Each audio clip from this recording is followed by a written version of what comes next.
Hey, hey, squirrel listeners, I'm back. Doggone it, I forgot my earrings again. Back with my Jack Nicholson One Flew Over the Cuckoo's Nest toboggan, beanie, whatever. Oh, I hope you're liking this new story. It's pretty kind of cute. All right, here we go. I do not see why you complain of my tie, said the visitor. Your own is just as bad. Blue is never so withering as red, I retorted, at the same time caressing the scarf I wore.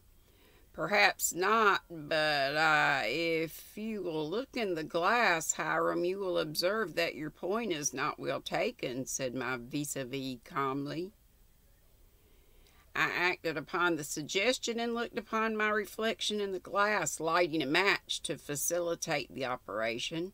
I was horrified to observe that my beautiful blue tie, of which I was so proud, had in some manner changed, and was now of the same aggressive hue as was that of my visitor, red even as brick is red.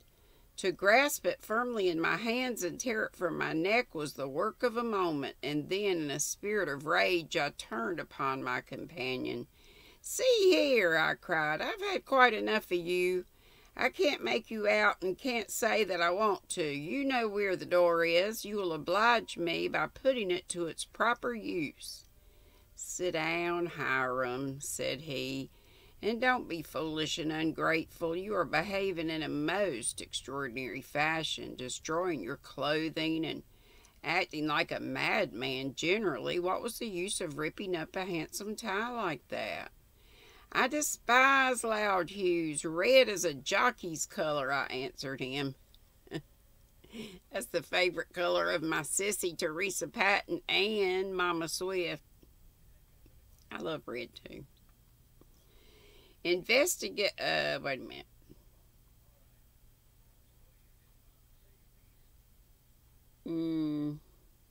Oh, "but you did not destroy the red tie," said he with a smile. "You tore up your blue one. Look, there it is on the floor. The red one you still have on." Investigation showed the truth of my visitor's assertion. That flaunting streamer of anarchy still made my neck infamous. Before me on the floor, an almost unrecognizable mass of shreds, lay my cherished cerulean, that's a color of blue, and I probably messed that word up, tie. The revelation stunned me. Tears came into my eyes and trickling down over my cheeks. Fairly hissed with the feverish heat of my flesh. My muscles relaxed and I fell limp into my chair. "You need stimulant, said the visitor kindly. "Go take a drop of your old reserve and then come back here to me. I've something to say to you." "Will you join me?" I asked faintly. "No," returned the visitor. "I'm so fond of whiskey that I never molest it. That act which is your stimulant is death to the rye. Never realized that, did you?" "No, I never did," I said meekly. "And yet you claim to love it." "Bah," he said. And then I obeyed his command, drained my glass to the dregs, and returned. "What is your mission?" I asked, when I had made myself as comfortable as was possible under the circumstances. "To relieve you of your woes," he said. "You are a homeopath, I observe," said I, with a sneer. "You are a homeopath in theory and an allopath in practice." "I am not usually unintelligent," said he. "I fail to comprehend your meaning. Perhaps you express yourself badly?" "I wish you'd express yourself for Zuzuland," I retorted hotly. "What I mean is, you believe in the, oh lordy, similibus business, but you prescribe large doses. I don't believe troubles like mine can be cured on your plan. A man can't get rid of his stock by adding to it." "Ah, I see. You think I've added to your troubles? I don't think so, I answered with a fond glance at my ruined tie. I know so. Well, wait until I've laid my plan before you and see if you won't change your mind, said my visitor significantly. All right, I said, proceed, only hurry. I go to bed early as a rule, and it's getting quite early now. It's only 1 o'clock, said the visitor, ignoring the sarcasm, but I will hasten as I've several other calls to make before breakfast. Are you a milkman? I asked. You're flippant, he replied, but Hiram, he added, I have come here to aid you in spite of your unworthiness. You want to know what to provide for your club night on the 15th. You want something that will knock the martyr's night silly. Well, not exactly that, I replied. I don't want anything so abominably good as to make all the other things I've done seem failures. That's not good business.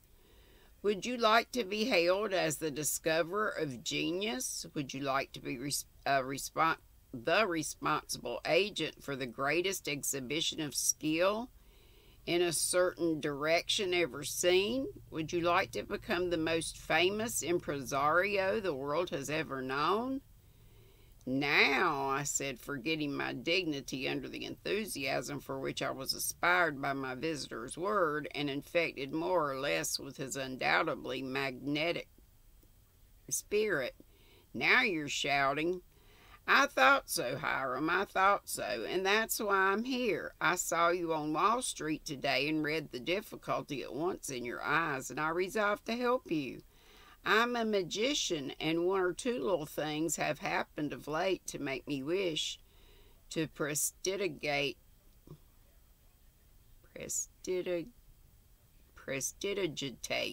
it in public.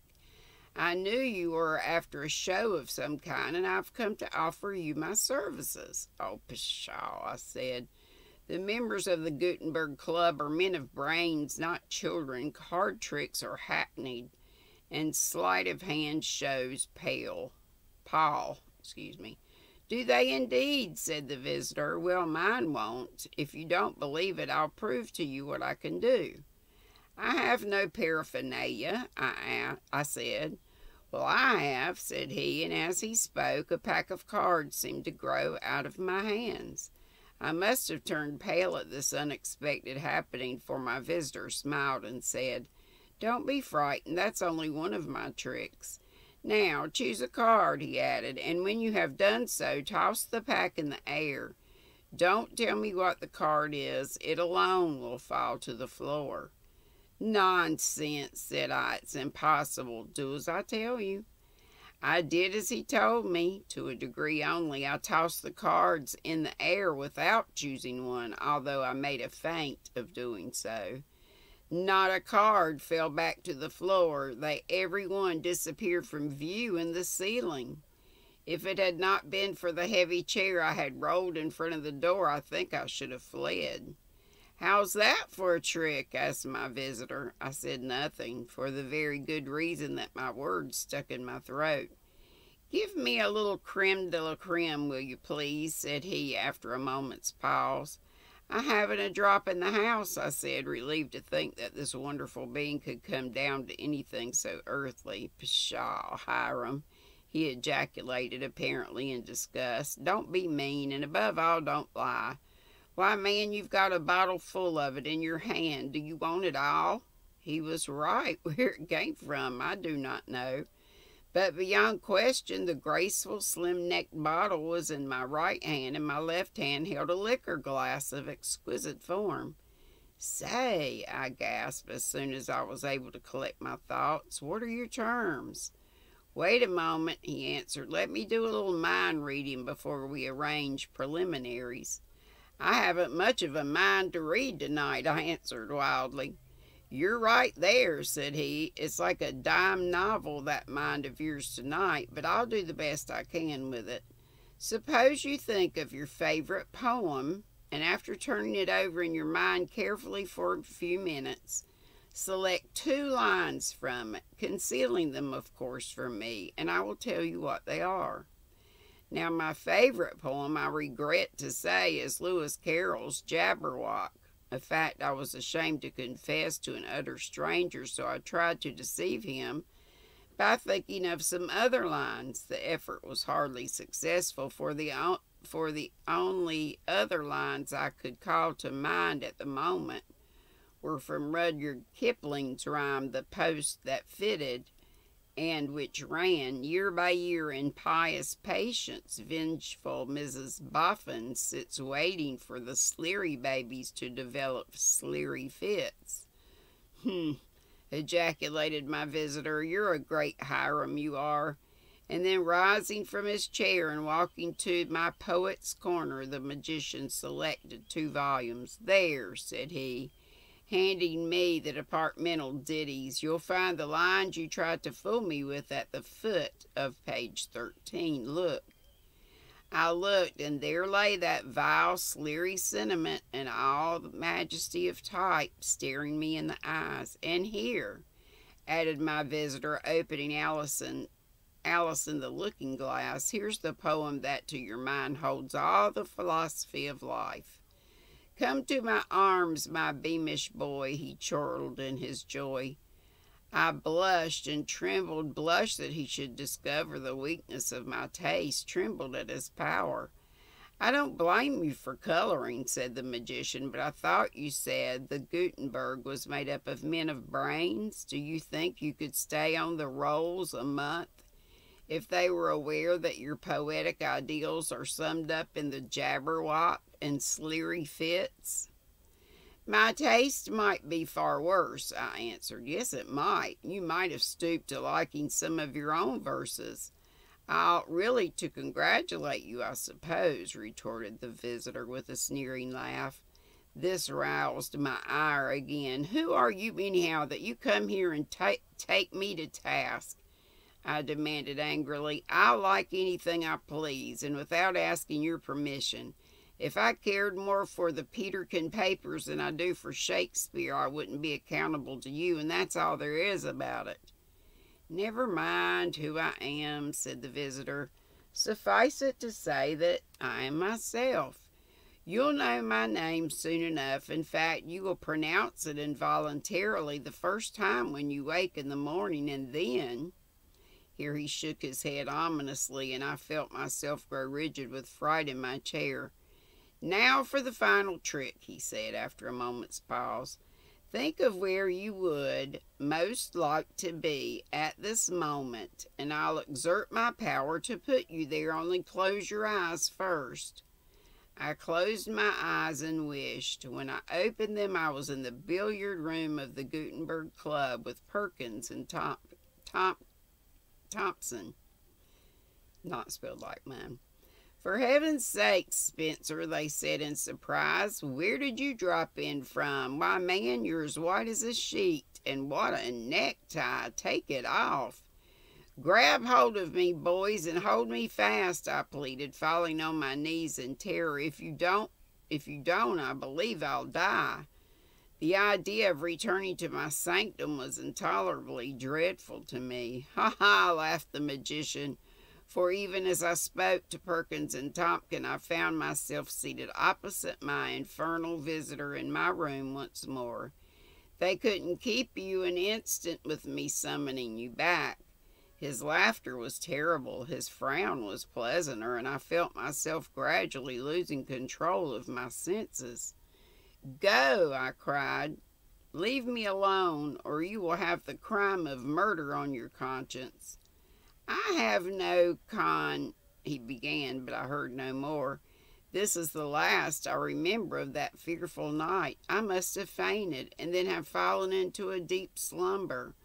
When I waked in the morning, I was alone, but undressed and in bed, unconscionably weak, and surrounded by medicine bottles of many kinds. The clock on the mantel on the other side of the room indicated that it was after 10 o'clock. Great Beelzebub, I cried, taking note of the hour. I've engaged with Barlow at 9.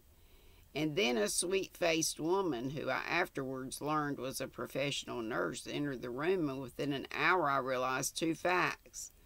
One was that I had lain ill for many days, and that my engagement with Barlow was now for 6 weeks unfulfilled. The other, that my midnight visitor was none other than, and yet I don't know, his tricks certainly were worthy of that individual, but Perkins and Thompson assert that I never entered the club that night, and surely if my visitor was Beelzebub himself, he would not have omitted so important a factor of success as my actual presence in the billiard room on that occasion would have been, and besides, he was altogether too cool to have come from his reputed residence. Altogether, I think the episode most unaccountable, particularly when I reflect that while no trace of my visitor was discoverable in my room the next morning, as my nurse tells me, my blue necktie was in reality found upon the floor, crushed and torn into a shapeless bundle of frayed rags. As for the club entertainment, I am told, despite my absence, it was a wonderful success, redeemed from failure.